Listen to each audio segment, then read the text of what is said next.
Você já se perguntou por que algumas igrejas crescem e transformam vidas enquanto outras ficam estagnadas sem mudar a vida de ninguém? Será que o evangelho, a forma como é pregado, influencia diretamente nisso? Pense comigo, como um homem simples, pescador do primeiro século, pôde pregar a uma multidão atônita e pôde transformar as vidas daqueles que o ouviam? Na primeira pregação de Pedro em Pentecostes, quase 3.000 almas se converteram. Na segunda pregação, esse número sobe para 5.000. O que esse homem tinha de especial? O que realmente faz diferença na pregação do evangelho? Essa e outras perguntas nós vamos responder na aula de hoje. Fique comigo até o final, que você não vai se arrepender.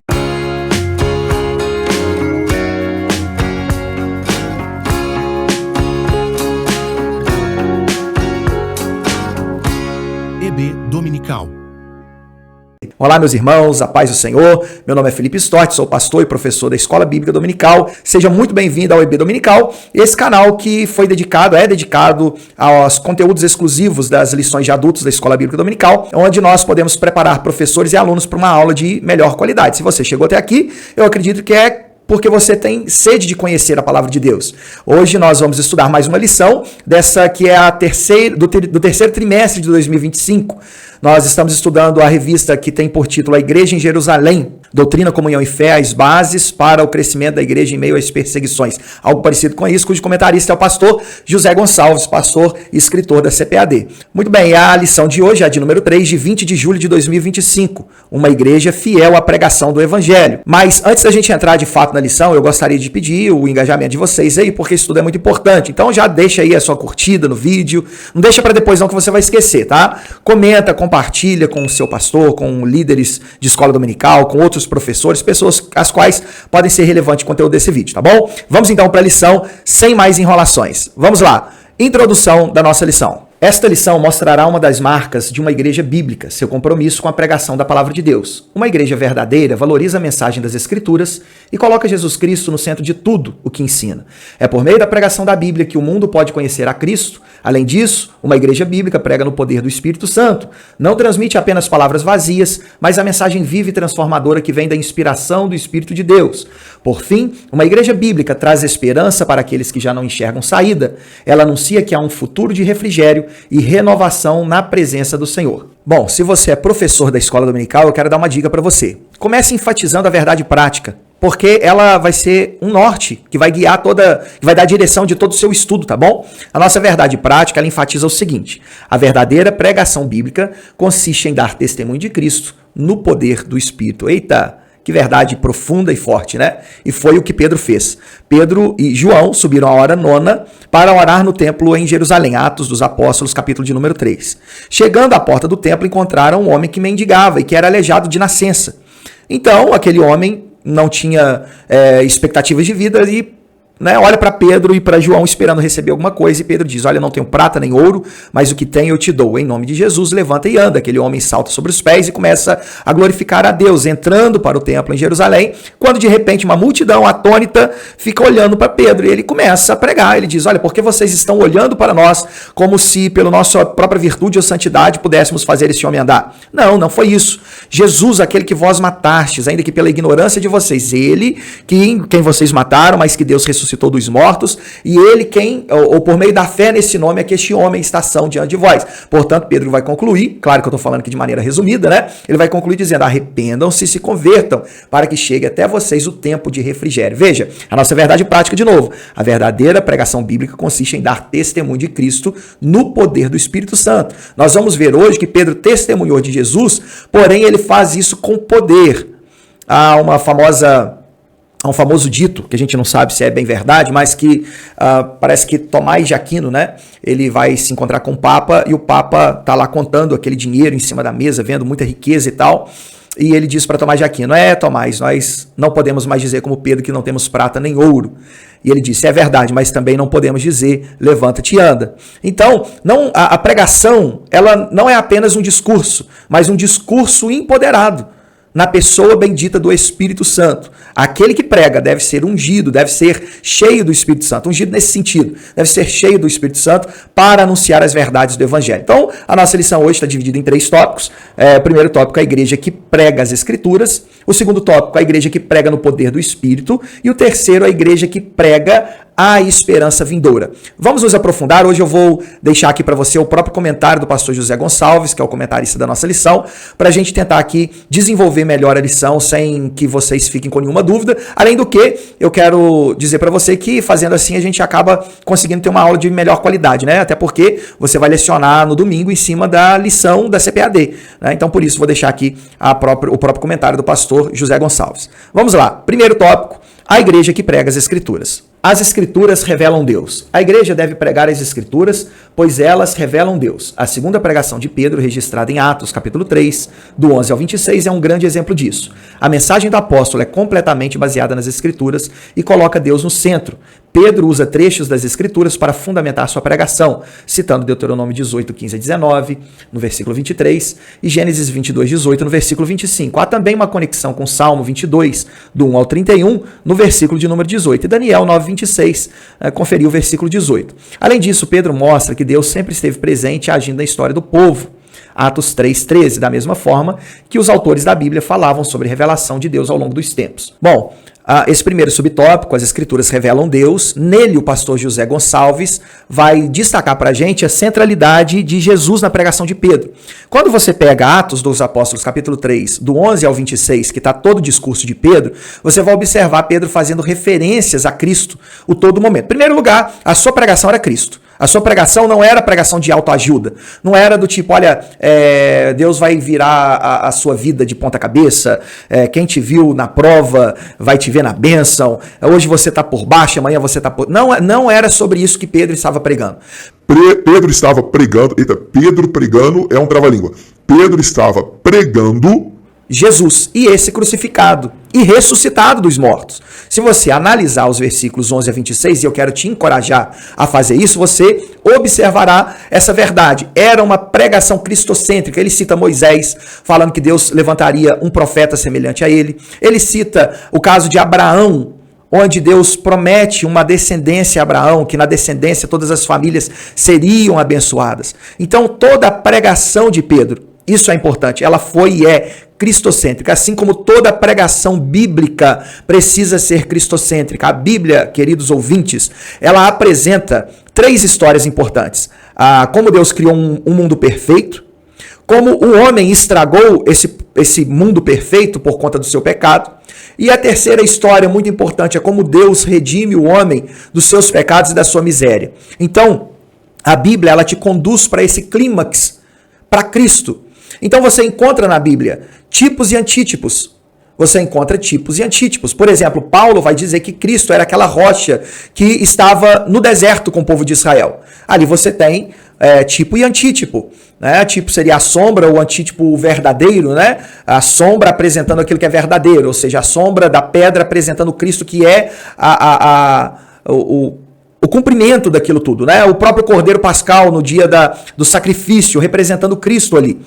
Nem tudo vai apontar diretamente para Cristo, mas toda a Bíblia vai te conduzir ao clímax, que é Cristo. Então, toda pregação verdadeiramente bíblica precisa ser, antes de mais nada, cristocêntrica. Todo pregador precisa se voltar para Cristo, porque ele é, conforme o autor aos Hebreus diz, o autor e o consumador da nossa fé. Hebreus capítulo 12, versículo de número 2.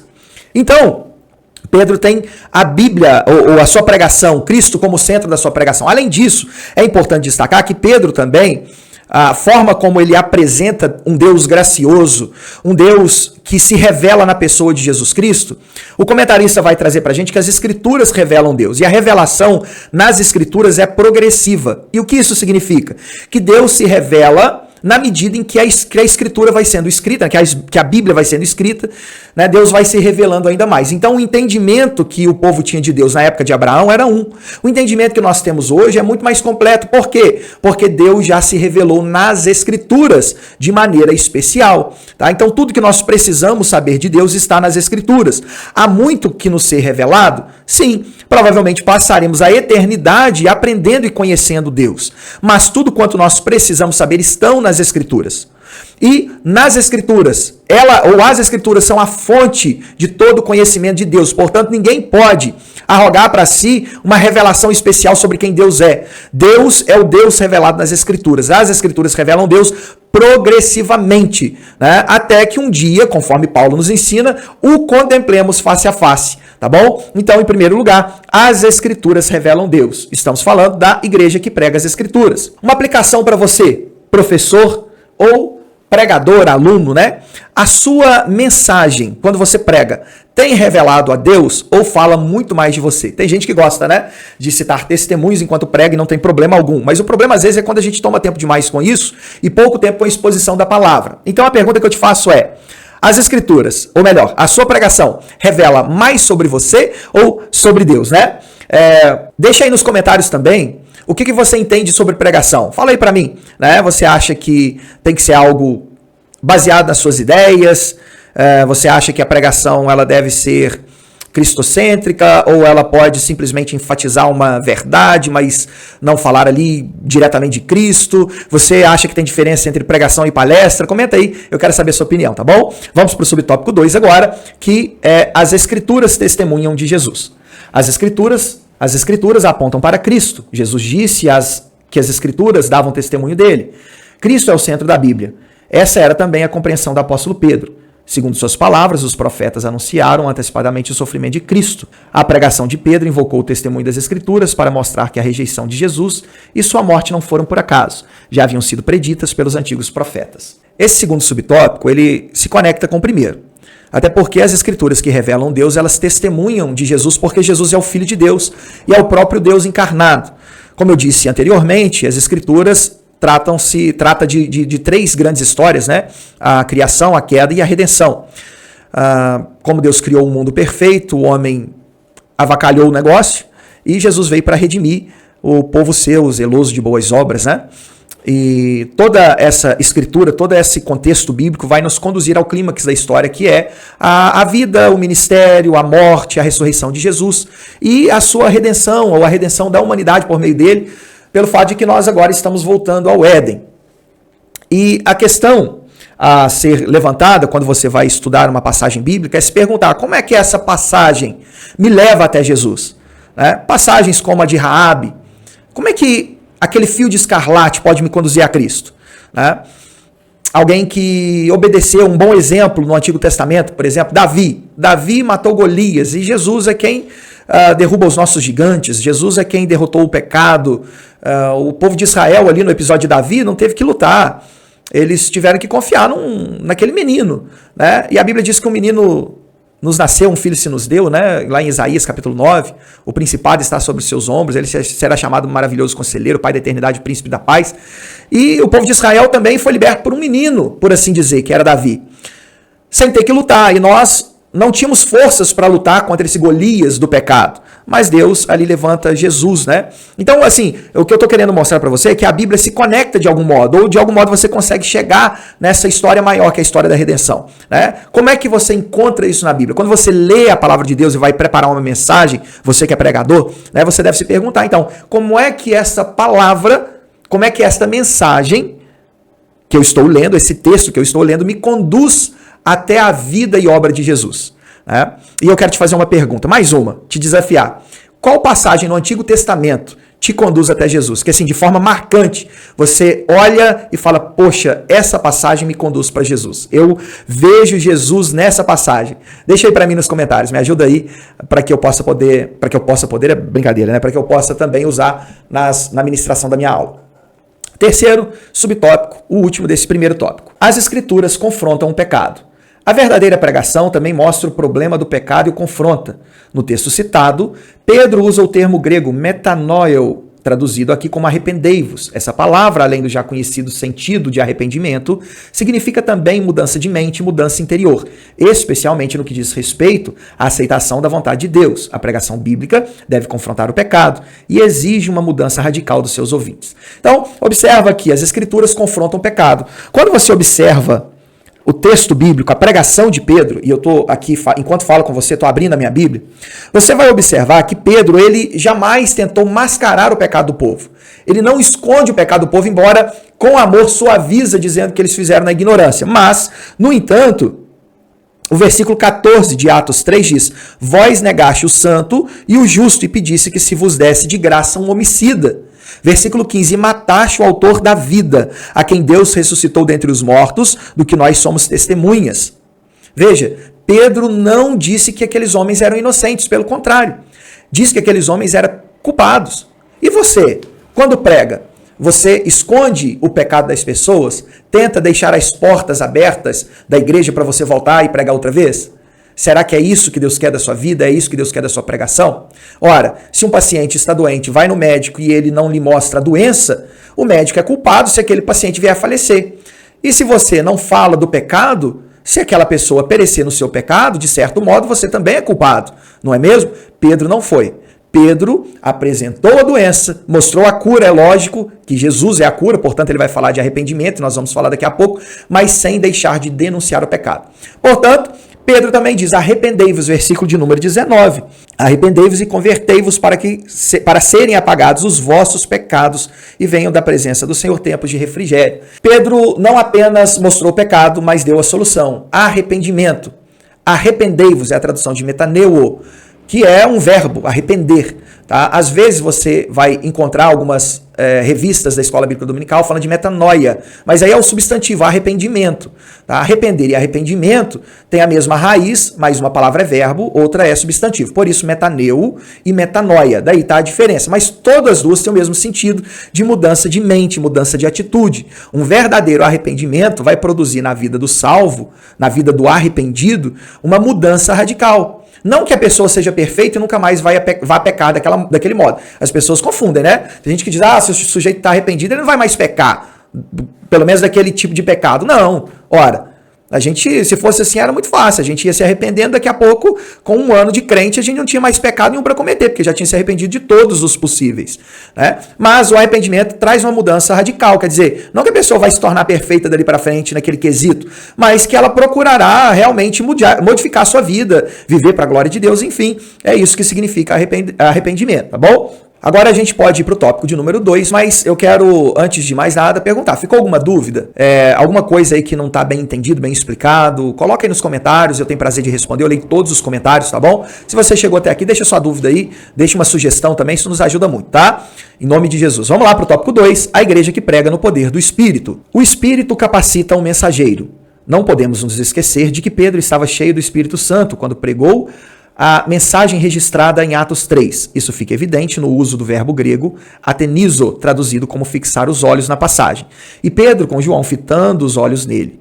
O estudioso Strong explica que no Novo Testamento esse termo é usado para descrever momentos de revelação, reconhecimento ou atenção especial, geralmente ligados a acontecimentos divinos ou milagrosos. Meus irmãos, Lucas é talvez o escritor bíblico que mais ensina acerca de ser cheio do Espírito Santo como capacitação para pregar, ou para profetizar, ou para louvar a Deus de algum modo, usando palavras.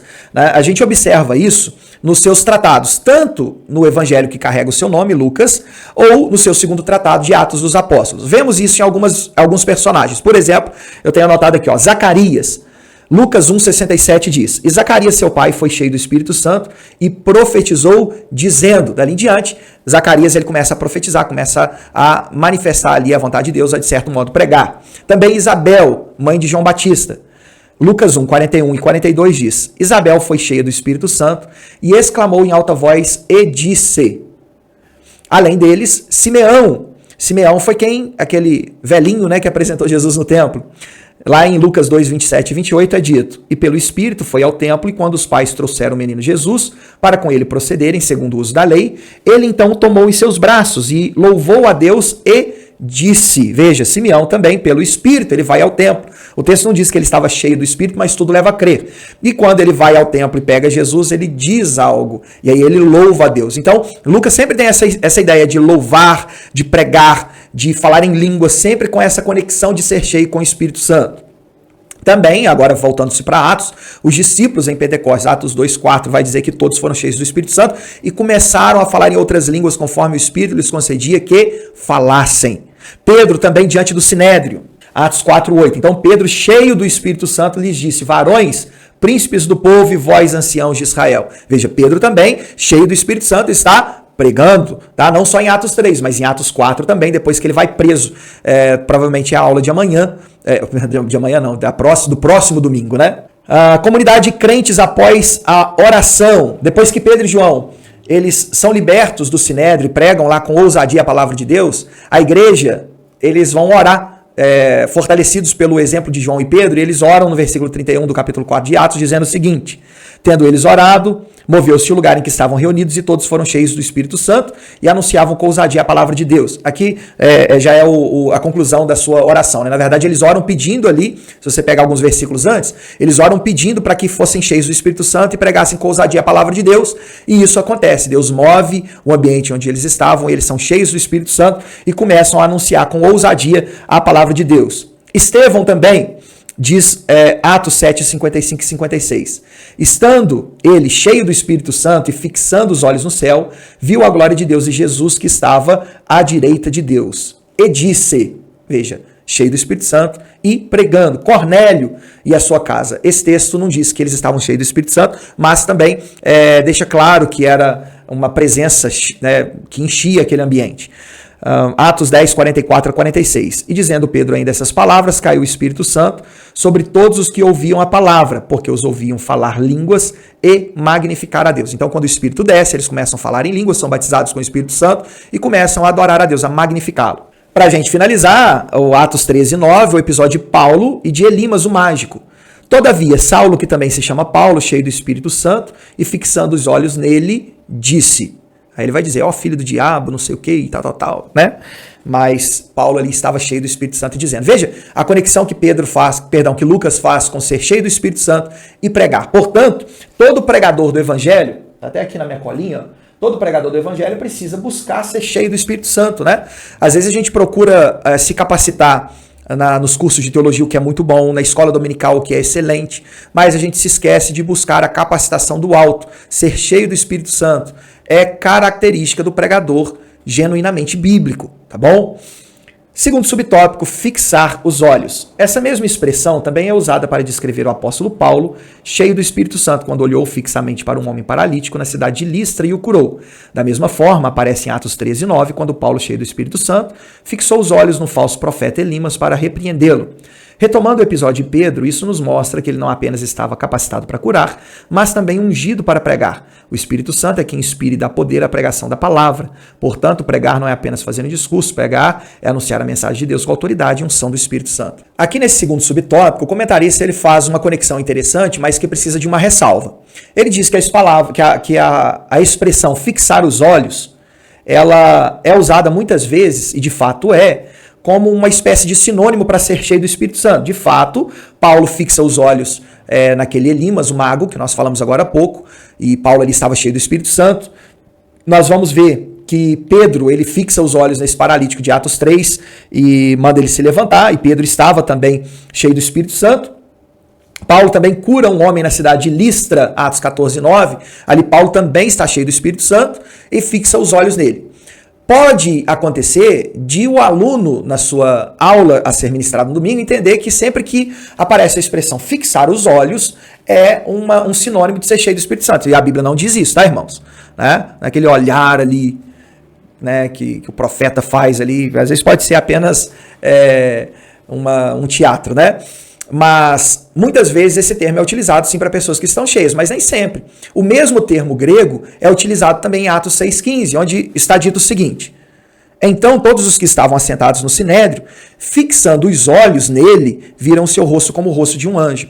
Isso foi no apedrejamento de Estevão. Estevão estava ali falando, pregando a palavra. Estevão era cheio do Espírito Santo e estava cheio do Espírito Santo. Mas as pessoas que olhavam para Estevão são as pessoas que apedrejaram Estevão. Elas não estavam cheias do Espírito Santo. E foram elas que fixaram os olhos em Estevão. Então, fixar os olhos por si só não significa estar cheio do Espírito Santo, tá? Mas, muitas vezes, Lucas utiliza essa expressão com alguém que é cheio do Espírito Santo. Então eu faço essa ressalva, embora o comentarista não afirme isso, que fique claro, mas que alguém pode criar uma doutrina a partir desse comentário aí, não é? E isso não tem nada a ver, né? Não significa que eu estou pregando, de repente eu fixo o olho ali, quer dizer que eu estou cheio do Espírito Santo. Às vezes pode ser teatro puro, né? Mas às vezes Deus pode revelar alguma coisa e você fixar o olho firmemente naquilo que Deus te deu ali naquele momento. E sim, de fato, pode ser porque você estava cheio do Espírito Santo e Deus te encheu naquele momento ali, tá bom? Só apenas não faça disso uma doutrina. Terceiro subtópico, o Espírito glorificará a Jesus. Jesus disse que o Espírito Santo glorificaria. O Espírito nunca chama atenção para si mesmo, mas sempre aponta para Cristo. Isso é exatamente o que vemos na cura do paralítico na Porta Formosa, em Atos 3. Pedro, cheio do Espírito Santo, não poderia aceitar ser o centro das atenções. Ele deixou claro que o milagre não aconteceu por seu próprio poder ou santidade. Varões israelitas, por que vos maravilhais disso? Ou por que olhais tanto para nós como se por nossa própria virtude ou santidade fizéssemos andar este homem? Da mesma forma, qualquer pregação que tire o foco de Cristo e coloque o homem no centro não é uma pregação bíblica. Isso não passa de um discurso humano. O Espírito glorificará Jesus. Então, veja só. Pedro, quando prega aquela multidão, todo mundo estava perplexo. Talvez não, certamente a multidão tenderia a aplaudir Pedro e João, a exaltá-los de certo modo, a glorificá-los de alguma maneira, mas Pedro, de imediato, ele já corta o mal pela raiz. Por que olhais tanto para nós como se pela nossa própria virtude ou santidade houvéssemos feito esse homem levantar? E Pedro vai tirar e vai dizer que foi Jesus, que foi Deus por meio de Jesus, né? A fé ali sendo ministrada operou aquela grande maravilha. A Bíblia diz que Deus é desde sempre, né? Desde sempre Deus é. Até o Salmo 90, versículo 2, vai dizer que antes que nascessem os montes ou formassem a terra, os montes, enfim, de eternidade a eternidade tu és Deus. E de eternidade a eternidade, ou seja, desde sempre, Deus é triuno. Deus é um, essencialmente um, mas que subsiste em três pessoas distintas, o Pai, o Filho e o Espírito Santo, que se glorificam, né? A Bíblia vai dizer lá em João 17, Jesus vai orar ao Pai, e ele vai pedir ao Pai que glorifique a ele, Jesus, com a glória que ele tinha com o Pai no começo. Porque assim o Filho também glorificaria o Pai. Então, uma glorificação mútua. Lá em João, capítulo 16, é dito que quando o Espírito da verdade vier, né, ele vai glorificar a Jesus. O Espírito Santo glorifica Jesus. Então, existe uma glorificação mútua. E o comentarista vai dizer para nós que tudo que o Espírito faz é glorificar a Jesus. Portanto, um crente cheio do Espírito Santo jamais traz a glória para si. Você conhece algum pregador que fica perturbando as pessoas para dar glória no culto? Esse tipo de pregador, muitas vezes, ele quer a glória para ele. Ele se sente triste porque as pessoas não glorificam. Mas a glória não é para ele. O louvor não é para ele. E às vezes a glorificação nem é do coração nada. Às vezes é só do coração, mas da emoção da pessoa. E não é de um quebrantamento profundo e sincero. E aí as pessoas se impactam e se deixam impactar por isso. Porque querem o aplauso, querem o like. Aliás, eu também quero, tá? Não quero a glória de Deus, mas deixa o seu like aí, tá bom? Brincadeiras à parte, irmãos, é porque quando você deixa o seu like, o seu gostei, o YouTube vai recomendando para mais pessoas e o vídeo pode espalhar para quem necessita e isso servir de algum modo para a glória de Deus, né? Se não for para glorificar a Deus, então não dá o like também não, porque aqui o negócio é glória para Jesus, tá bom? Pronto, falei. O Espírito glorificará a Jesus, né? Então que nós não nos preocupemos a trazer glória para nós mesmos, tá bom? Mas que nós possamos glorificar a Jesus em nossa pregação, em nossa vida, em nosso ser, tá joia? Alguma dúvida? Deixa aí nos comentários que eu quero te responder, tá bom? Vamos para o tópico 3 para a gente poder ir caminhando aqui para o término dessa aula, porque o tempo realmente é curto. Tópico 3, a igreja que prega a esperança vindoura. Veja, nós estamos falando da igreja fiel à pregação, não é isso? A igreja de Jerusalém era uma igreja fiel à pregação do Evangelho. Né? Nós vimos no primeiro tópico, deixa eu voltar aqui para não falar errado. No primeiro tópico, que a igreja bíblica, ela prega a Bíblia, prega as Escrituras. Nós vimos no segundo subtópico que ela prega também, não é um discurso vazio, mas é um discurso cheio do poder do Espírito Santo. Porque pregar não é só falar. Falar qualquer um fala. Falar qualquer um fala. Né? Estudar, alguém pode estudar, mas tem que pregar no poder do Espírito. E a igreja bíblica, além de pregar a Bíblia, além de pregar no poder do Espírito, ela também prega a esperança vindoura. Veja que quando Pedro prega, diz, arrependei-vos para que sejam apagados os vossos pecados, lá no versículo 19 de Atos 3, ele vai dizer o seguinte, e venham da presença do Senhor tempos de refrigério. E aí Pedro começa a fazer uma conexão futura com o povo de Israel, com o povo judeu, com o povo que espera, de certo modo, a vinda do Messias. Ora, Jesus veio, mas o povo rejeitou. Né? Embora João diga que aqueles que o receberam, deles o poder de serem feitos filhos de Deus, aos que creem no seu nome. Ok, mas Jesus volta outra vez para buscar a igreja e estabelecer o seu reino. Então essa esperança, ela não pode ser tirada e ela precisa ainda mais ser anunciada. Jesus veio, resolveu o problema que foi instaurado, mas ele volta para buscar. e finalizar a sua obra. Não que ele tenha que morrer, sacrificar de novo, não é isso. Mas finalizar no sentido de estabelecer o reino e nos livrar de uma vez, nos salvar de uma vez dessa perversidade, desse pecado da nossa carne, do mundo, do inimigo da nossa alma, enfim, etc e tal. Então vamos para o tópico 3, senão eu falo muito aqui. Primeiro subtópico, alerta a uma sociedade indiferente e insensível. Apóstolo Pedro já havia exortado seus ouvintes na primeira pregação a salvarem-se daquela geração perversa. Agora ele reconhece que aquela também era uma geração ignorante. Era uma cultura indiferente, insensível para a realidade espiritual. Era, portanto, uma geração sem esperança. A insensibilidade às coisas espirituais é a marca daqueles que não conhecem a Deus. É a essas pessoas que a mensagem da cruz deve ser pregada. Então, conforme lido, Pedro primeiro prega a fugir da geração perversa. Vimos também, isso quando ele prega a fugir da geração perversa, é lá em Atos 2, da ocasião do Pentecostes. Agora em Atos 3, na ocasião de que ele está no templo em Jerusalém, pregando àqueles que estão curiosos, ele também não esconde o pecado do povo, como nós já falamos. Vós mataste a Jesus, negaste, entregaste a Pôncio Pilatos, etc e tal. No entanto, Pedro também não é aquele ignorantão, né? Tem gente que é assim, tem gente que acha que não, eu falei a verdade mesmo.